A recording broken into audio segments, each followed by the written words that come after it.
It sucks, right? It totally sucks. It's impossible. Fundraising, I tell this to founders all the time. Fundraising should be, you need to treat it like a full-time job, but you also have a full-time job called running the startup, right? So it's sort of like physically impossible to do both. But that's the definition of an entrepreneur. You find a way to do it, right? You figure it out. You make sacrifices. My wife, I can't remember how many times I told her, "Honey, just give me 6 more months. Let me keep doing this for 6 more months." And then that was Right, years right. later.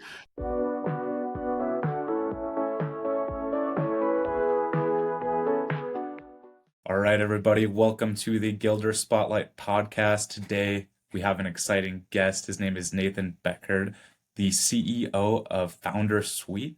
But Nathan, could you give our listeners a quick background of yourself? Happy to. Thanks for having me on the show. Very excited. I love what you're building. So I run two startups. One's called Foundersuite.com, and that's for startups raising capital. And then our new platform is called Fundingstack.com, and that's for emerging venture funds raising capital. But basically, ever since college, all I've done is help companies raise capital. I worked in investment banking for a little while, doing that, and then went off on my own as a consultant in Silicon Valley, helping startups raise capital. And then about 8 years ago, launched Foundersuite as a platform to raise capital, and we've had almost 100,000 startups on it. So that's been fun. Oh, amazing. And so, back when you were in college, what initially got you into raising capital, fundraising, kind of the startup environment? Yeah, I majored in finance. I was very attracted to like capital markets, right? I just think capital markets are kind of a exciting thing. And I was covering public companies as a research analyst right out of college and doing that for a little bit. And, I guess it's kind of geeky or something, but I just think the way that capitalism works and how capital flows to the best and brightest, how it has this natural kind of gravitational pull where capital flows where it's can be put to the best use is a neat thing. And I thought it'd be great to be part of that, ecosystem. And so I wanted to be an investment banker out of college, and I did that for a little while. I didn't really love the work because I had an entrepreneurial bug that I couldn't, get rid of. Investment banking is not really that entrepreneurial, although it's, pretty exciting career. So that's kind of what led me into that. I wanted to be an iBanker, basically. Very cool. And then, how were you able to kind of understand what investors are looking for, what they're looking for in pitch decks at such a young age when, back in university? Yeah, it you learn by doing, right? You learn on the job. You learn, especially like your first couple of years in investment banking. You're doing a lot of pitch decks. You're doing a lot of financial modeling and things like that. And then I kind of took that, right? Building pitch decks and business plans and models and researching investors, and took that work from the investment banking world and then launched my own little consulting business called Venture Archetypes. That was the fractional CFO consulting business with a couple partners. And in that, we would get a startup in. We would, spend a lot of time with the founder, CEO, teasing out the story. Like, why are you doing this? What are you doing? Why are you doing this? What's the opportunity? What's the competitive landscape? What's the business model? All that good stuff. And then we did that for a long time. And that was really fun, right? You get to know a startup and get into the weeds on it. And then we're like, you know what? We could help you raise capital. Well, let's build the target list for you. Let me go research investors that are looking for this type of deal. Let me put together a list, and then we'll, for a long time we would go with the founders to venture offices and kind of sit there as the finance guy on the team, fractional finance guy on the team, and being in the room while CEOs pitching to investors is how you learn. It's really a quick learning curve, I guess you could say. Wow, that's incredible. And as far as growing your network too, what were kind of the strategies that you implemented back in the day? I'm not sure when you started your career, but I'm assuming in the early 2000s. Yeah, What were kind of the strategies that you did to kind of grow your investor network, to grow your founder network? yeah, it's interesting. I mean, this is going to make me sound a million years old, but like, Right. social networking wasn't as big a thing. I don't know when LinkedIn was founded, but it was still pretty small if it existed back then. And, so much of it was just kind of good old fashioned networking, a lot of events. We would go to events and, of course, identify who the speakers are and the investors we want to meet and, try and corner them at the cocktail party afterwards, not to let them leave. Or, one of our favorite strategies, because investors often will get mobbed after they talk, right? If they're a speaker on a panel afterwards, right? 20 people rush them. So we were trying to find them before they got on the panel to speak and like get to know them without the crowds. And we would also put on some events. We actually put on some pretty interesting events. Oftentimes we would partner up with law firms because they're of course trying to track startups. And so we would get them to contribute like their space or conference rooms and stuff like that. And we put on, pitch events, elevator pitch things, all kinds of really fun little events. And that was great to build a network. Oh, that's And I'll just add one little bit to that. I mean, I think going to events really good, right? You can meet a lot of people, but putting on your own events where you're sort of the ringleader, MC, star of the show, that's a great way to get to know everyone because you can kind of control the audience and stuff. So that was pretty and fun. kind of what is your secret formula to putting on these amazing events? Yeah, it's kind of it's a fun little game to play because if you're putting on an event and you haven't done it before, you don't have anything to offer. So step one is to, get a place to hold it. In the early days, it was law firms. I don't call them easy, but they're pretty easy to work with because they, have this space they're often not using and want to get startups in. And then as we got a little bigger, we would partner up with like larger startups, bigger startups like Automatic, the guys who make WordPress, or Atlassian. They both had these really cool, huge office spaces that were pretty much almost empty, and they had big, like, you know, capacity to hold events. So get a place, and then step two, have a fun title and something different. Our title was always Funding 2.0. It was kind of like what's new and exciting and on the cutting edge of fundraising, right? That was our thematic. And then really the answer to your question is recruit magnet speakers, and this is just cold email oftentimes or LinkedIn messages saying, hey, we're putting on Funding 2.0 on November 32nd at Atlassian's headquarters. We're looking for two speakers who can talk about fundraising or deals you've done. Would you like to do it? And you get name brand investors. I know that's kind of a funny term, but get people who like people know. Then you use that to attract the audience. So that's the secret formula right there. If you're getting people, and this is the tricky part too, because you might know some investors or speakers that like you're friendly with and you really like them, but they're not going to be quite a magnet. Those are a little harder. You really have to kind of aim for the magnet speakers, and then selling tickets or getting the audience is easy. And then kind of the strategy to aim for those magnet speakers is consistent. You kind of would find maybe 10 or 15 top quality speakers and then reach out to all of them and see kind of what their thoughts are. Or would you kind of find one and then focus on that one and really build the event around that one speaker? Yeah, a little both, right? Oftentimes it depends on the event. Sometimes we would do like one guy or gal doing a keynote talk. I'm thinking of a couple of our keynote speakers. We had a guy named Elad Gil who worked at Twitter a long time ago, then became an angel investor, but now he's done like an insane number of all the top angel deals. And I think he even has a fund now. Like he's a magnet, right? He's done that. And then you can use that to recruit other speakers. Like you can go to them saying, hey, we've got Elad keynoting this. We're looking to build a panel of 3 other super high profile folks.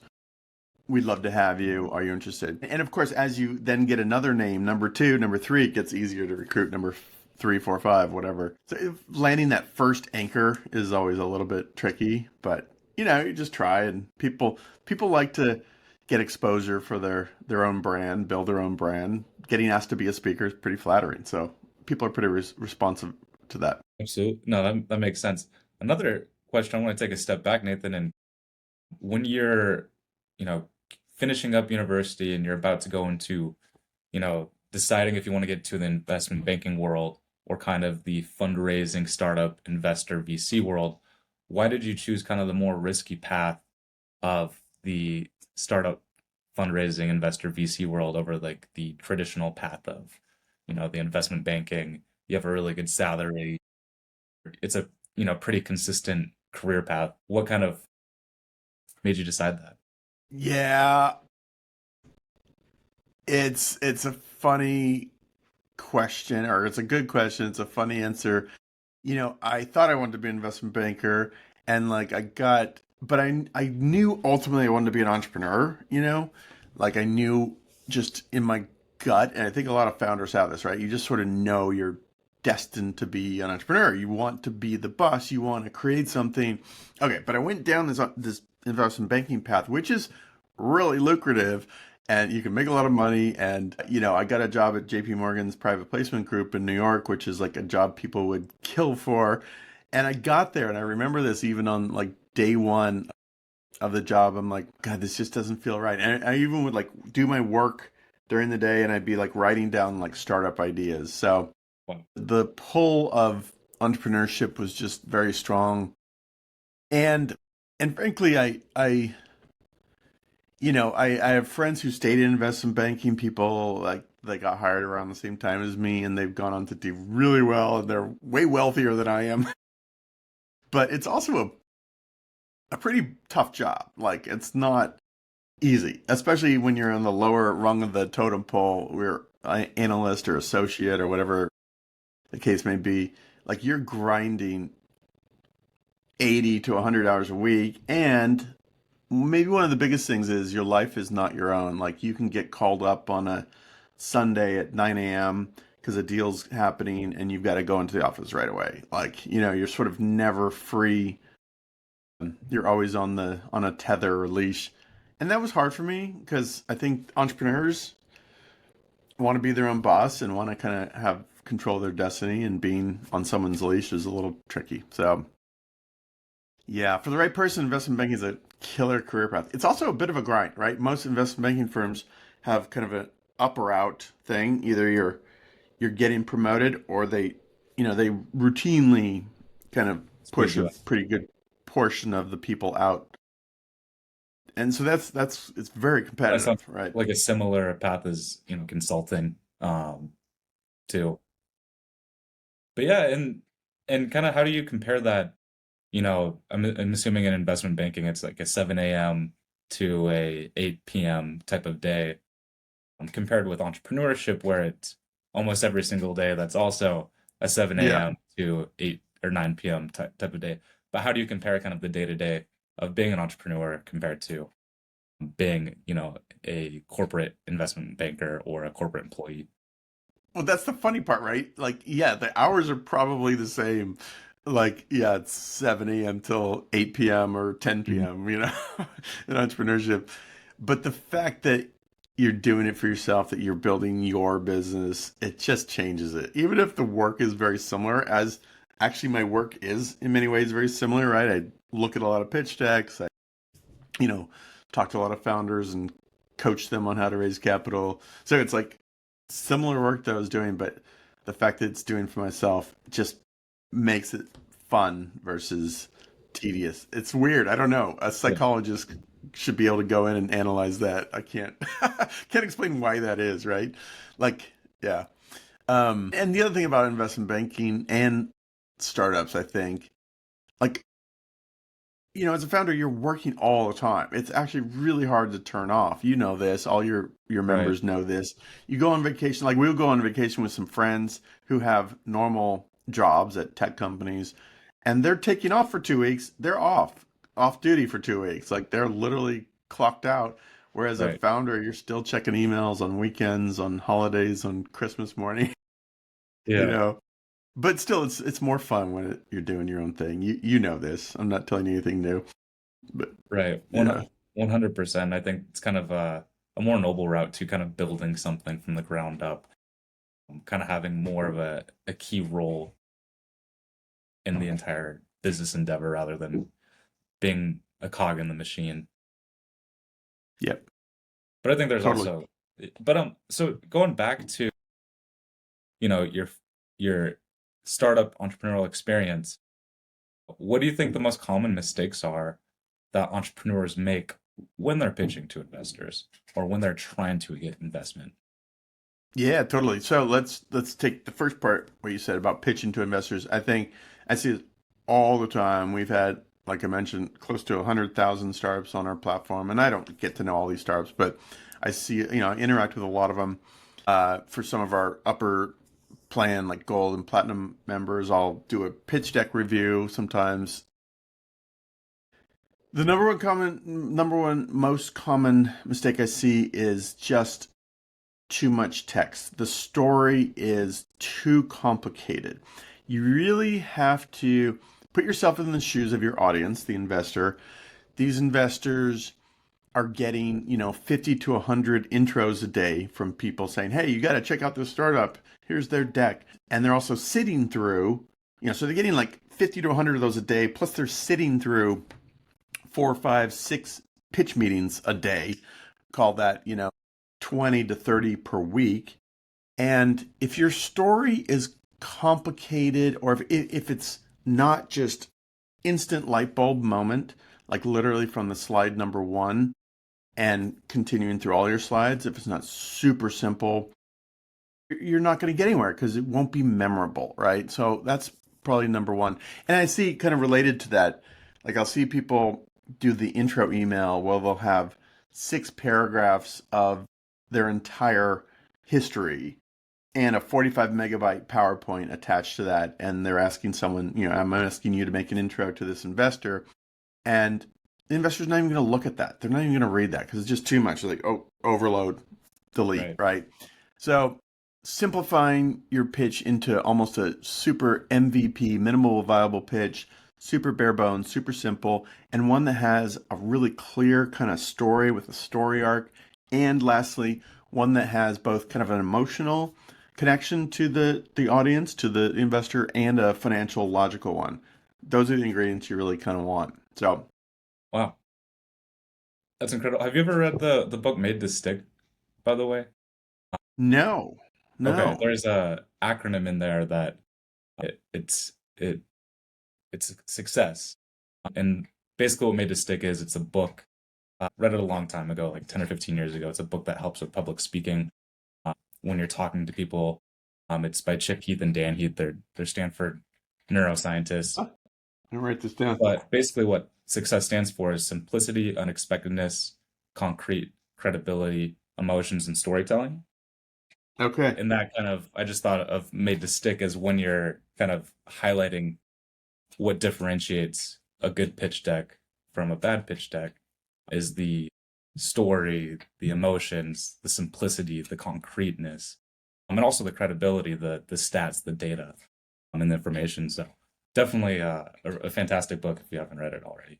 But Made to and stick. then Check it out. yeah, and Cool. then going back on your career, so I know that you had quite a long endeavor before starting Fundingstack and Foundersuite.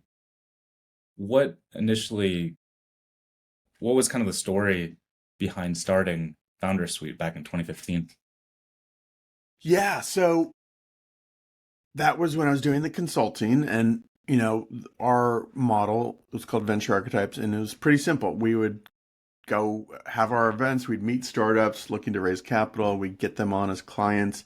Most often we would help them build that pitch deck, help them build that story, help them build the financial model, which also is a story, right? You're telling the story in numbers.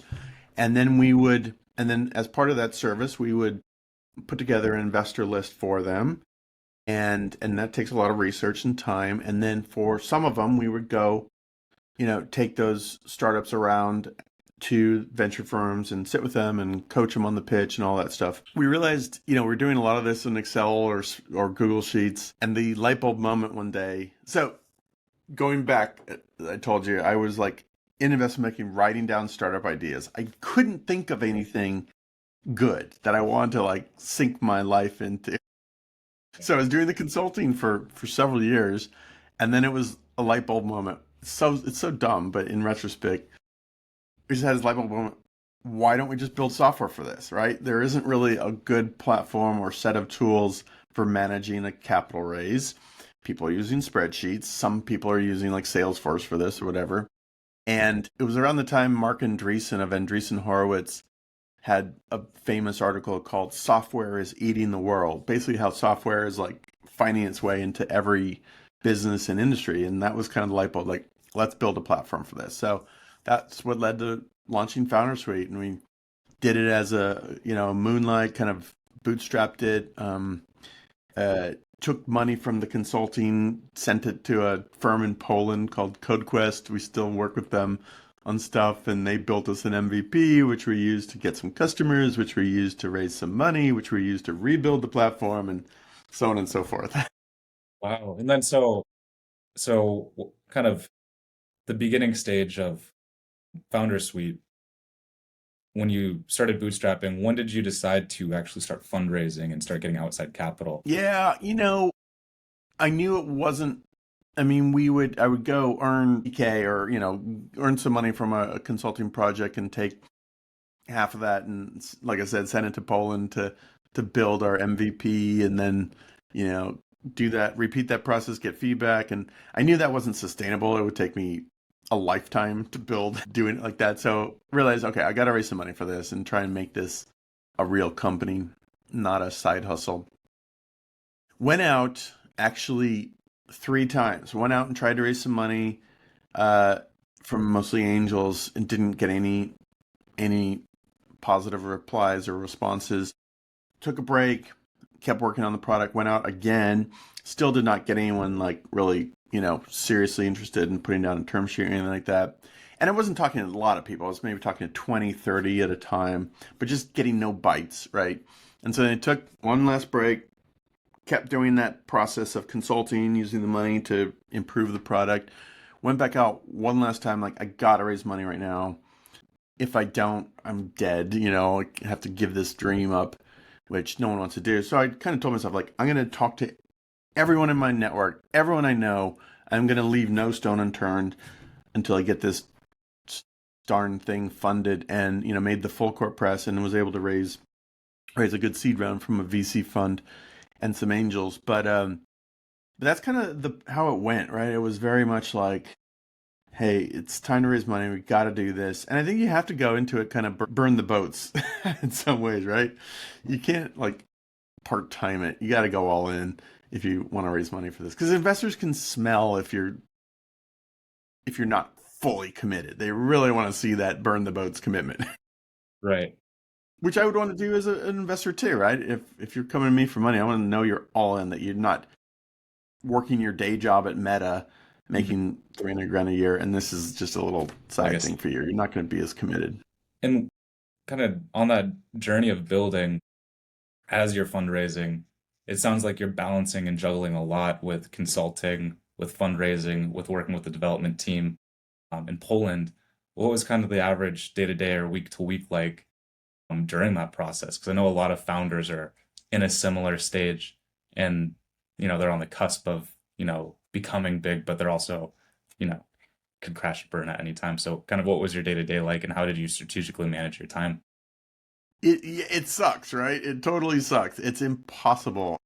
Fundraising, I tell this to founders all the time. Fundraising should be, you need to treat it like a full-time job, but you also have a full-time job called running the startup, right? So it's sort of like physically impossible to do both, but that's the definition of an entrepreneur. You find a way to do it, right? You figure it out, you make sacrifices. My wife, I can't remember how many times I told her, honey, just give me 6 more months. Let me keep doing this for 6 more months. And then that was Right, years right. later.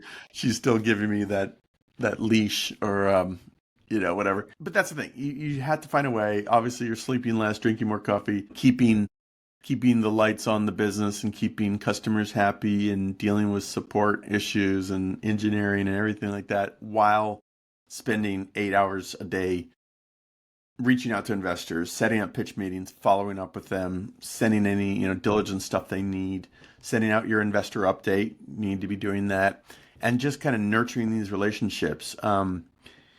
I've seen some hacks around that. Like I know some people on our podcast spent a lot of work up front to really get their fundraising in place beforehand. Like they set up a data room, they populated, they're totally ready for due diligence. I know a couple founders who have like hired part-time COOs to kind of like run all the operations so they can just fundraise. Now, obviously, you need some money to be able to do that. Or if you have a co-founder, basically telling your co-founder like, "Hey, I need you to take over my duties for the next 3 months. I'm just gonna be dialing for dollars." So it's an impossible job, but obviously it is doable. You just gotta find a way, right? I like, and as far as mindset, the perfect mindset of being an entrepreneur, what are kind of the traits and qualities a person needs in order to make their business succeed? I think there are a couple different roles. Depends on a little bit on your role in the startup, right? One of the classic, I can't remember if this was Paul Graham of Y Combinator or someone else said this, but kind of the perfect little founding team is like one guy that can build it, one guy that can sell it, and one guy that can, or gal, that can keep everything running, right? Kind of the hustler, hacker, and operator. So it kind of depends on your role, right?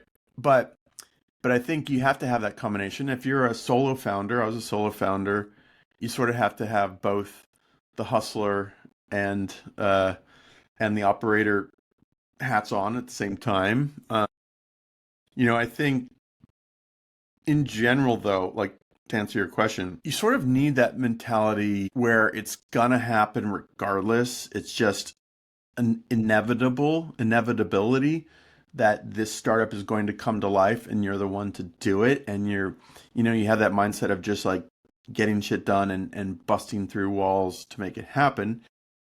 Now, taken to the extreme, those people can be really obnoxious and pushy and that can be negative, right? But sort of having that, like, I'm pushing this train, I'm going to just brute force this train, get it out of the station and get it running mentality, right? What's the opposite of that? Sometimes we get people on our platform or people I've met who came out of a really cushy job. They worked at a big Fortune 500 company where they had a lot of support staff and teams and executive assistants and all this stuff. They get into a startup and they don't realize what level of hustle it takes to make that happen, and they fail. So just that hustler mentality. If I could answer your question more succinctly, just that hustler, get it done mentality and be able to bust through walls. Yeah. I think every entrepreneur needs that type of grit and hustle mentality. Grit. That's a 100%. good word too. Yeah. Um, and then going back to, so you have all that hustle mentality and you get funding and suddenly, you know, a lot of doors open, you feel like you're on top of the world. As a founder, how do you strategically allocate that capital? I know it depends on the business, but just in general, how did you strategically allocate the capital? Because I know a lot of founders get capital and then they hire way too many people and then they crumble or they don't grow strategically. And so, kind of, what are your thoughts on that? Yeah, it's crazy because when you're bootstrapping and you're, like I was told you my scenario of consulting for 50 grand, taking 25K and Mhm. shipping it to Poland to build the product. Then when you suddenly have $1 million, you're like, holy cow. It's like that sounds like so much money when you've been, eating ramen and bootstrapping. But that $1 million goes really fast, right? It's crazy how quickly it does. I think you do have to, and this should be something you do even before going out to raise capital, but you have to really kind of sit down with a financial or a spreadsheet and maybe even a flow chart or something like that, kind of think of it as a timeline, right? How am I going to spend this money? Where will it get us? What do I need to get to as a next step? If I plan to raise more money, what do I need to get to? Is that certain number of customers, a certain level of revenue? And then work backwards from that. All right, if I need to be showing, 200K a month MRR, monthly recurring revenue, what do I need to do from a sales perspective to get there? Do I need to be hiring a sales team? What should their quota be per week, per month? how many salespeople do I need, right? You do the math, right? You plug this into a spreadsheet and kind of figure out how to best spend that money to get to that next major milestone. For us, it was really a product decision because we really needed to. I felt like we had the hustle and marketing already in. We were doing these events and we were, doing a lot of fun stuff like that. But the product was an MVP, right? We raised on MVP. We had to rebuild it from the start. So I focused most of our seed round on rebuilding product from ground up. And that was a good thing. I mean, that gave us a really nice foundation for growth, having a kind of robust, fully built product, which lasted us for almost 6.5 years. We just recently rebuilt the platform once again from the ground up, which you have to do every several years. But like, yeah, I think product is a good thing to focus on, but you gotta do it all, really. And then as you're growing, as far as hiring new employees and finding the right kinds of people, is there like a certain, amount of capital that you make sure that you have in the bank at all times just to make sure that you don't crumble? Or are there any kind of levers that you pull to make sure that your business doesn't crumble as you're growing strategically? This is a hard one. I feel like I'm not. I give myself a grade B minus on this. So any advice I give is with that framework, right? We, even after raising capital, still kept a pretty scrappy mindset. I mean, throughout the history of Foundersuite, most of the people who have worked with Foundersuite and Fundingstack have been contractors, not full-time employees, right? Full-time employees are more expensive because you're paying for benefits and all kinds of other stuff. Also, contractors do give you a little bit more flexibility in terms of kind of scaling up, scaling down your team as you need to. Now, the downside is, contractors are contractors. They're like free agent types, right? So how do you make them feel like part of the team without, being true employees? And I think that's just, being pretty good on pay and other perks and benefits. If you've got a fun event in Berlin, bring them to Berlin and get them really bought into the mission of what you're doing. So that's kind of how we stayed scrappy, is relying a lot on contractors. But some of these contractors, some of our engineers, some of even our marketing people have been with us for 6-7 years. They're still contractors. So it works. It's a relationship that works, but it's just slightly different than hiring. So that advice applies to maybe your first couple years of your startup. But if you're out there raising a $10 million round, $50 million round, that doesn't work. You've got to be hiring proper teams. Got it. Yeah, and I love that contracting out, and I totally agree. I think that's the most strategic way to grow a business, at least in those early stages. But that's amazing. And so going back to Foundersuite and Fundingstack, so what? Hey, wait, can I add one more little Yeah, bit to that? Because this helped us a lot. I'd absolutely. say even though we're based in San Francisco, I'm in San Francisco, I'm in Marin County. We have more people outside the U.S. than in the U.S., and that's another thing. Like, talent can be found everywhere. And if I had to hire, an 8-person engineering team that all lived in San Francisco, and I'm competing with Facebook and Google and OpenAI and stuff like that. I mean, I have to pay these guys $300,000 a year. So find talent outside, and we've got people in Poland, Ukraine, Egypt, India, Norway. Like, it's there's talent all over the world, and you can get a lot of bang for the buck. I love by that, and it by also makes a global presence too for Foundersuite. And Yeah. just actually another question off of that: how do you manage so many different time zones with so many different? Yeah, well, I don't know if this is good advice either, but I kind of make them work around our time zone. So, we have our stand-ups at reasonable hours that aren't too late, like our team in Egypt, right? We have stand-ups at 10 o'clock, and that's kind of late for them, but they manage. I think I have stand-ups with our product team, also, West Coast hours, but they're interfacing with some of our like Ukrainian and Polish engineers who obviously are on different time zones. So having a little bit of a managerial layer, but the managers are on West And Coast I'm hours for assuming you're me. mostly just you communicate all 100% in Pacific PST with your team. Yeah, pretty much for the most part. Yeah, we're about to Yep. bring on our first contractor from the Philippines, but we're gonna she's gonna be working in Central Time. Um, Gotcha. yeah, Yeah. it's I think for them too, it's another fantastic benefit of making US dollars in an economy that's and it's just beneficial making pretty decent money, even though they're working off hours. I think for folks in India, the Philippines, and Pakistan, even Poland, and all over, I think it's really beneficial for them for working. I haven't heard too many complaints. Now they could be totally bitching behind my back, Right, right, but right. I think it's more sustainable to have it like that than if I was having to do sales stand-ups at like 9 o'clock at night or something like that. Mhm. That just wouldn't work, right? I couldn't Right, do that indefinitely. right, right. Yeah.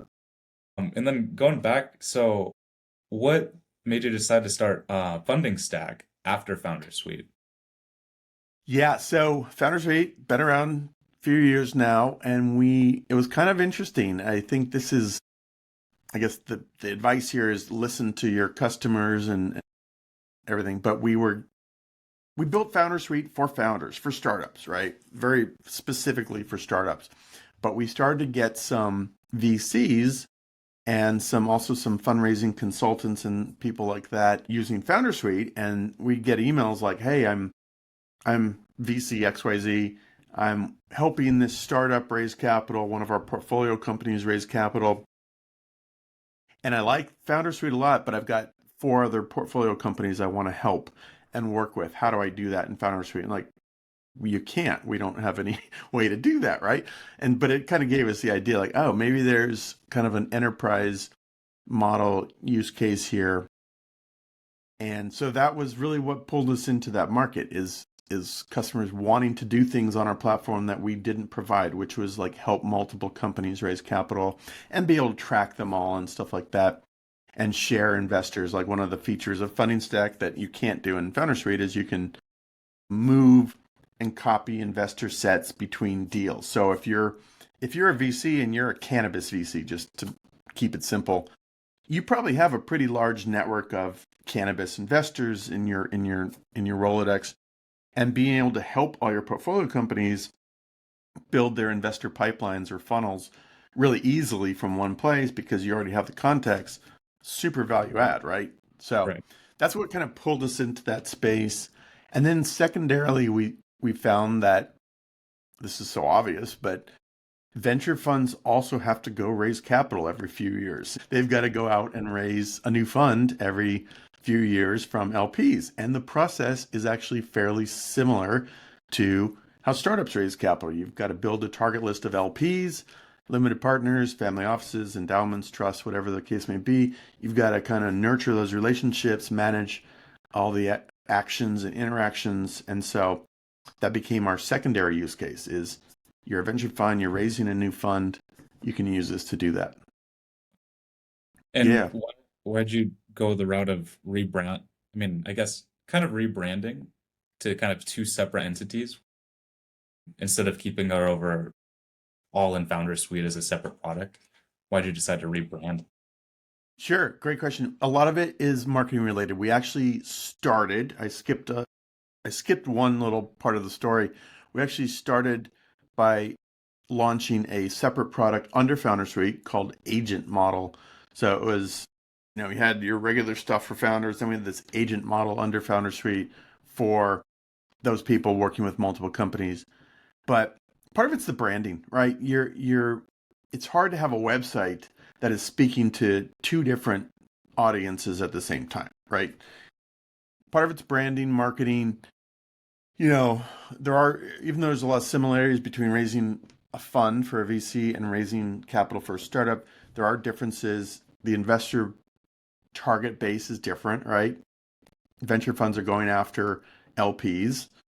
endowments, trusts, foundations, high net worth people, family offices, fund of funds, things like that. So the data set's a little different, and some other kind of more nuanced product things that are really different, you know. So that was really the motivation between doing platforms. It's just less confusing. Right. No, 100% makes sense. It helps with SEO and a lot of that.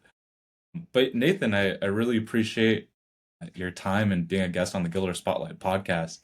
Are there any closing thoughts that you have or anything you'd like to share to our listeners? Yeah, I mean, I love entrepreneurs so much. It's so fun. Like we talked about earlier in this show, kind of the life of an investment banker versus the life of someone helping entrepreneurs. It's so much fun. I'll give you one little quick story.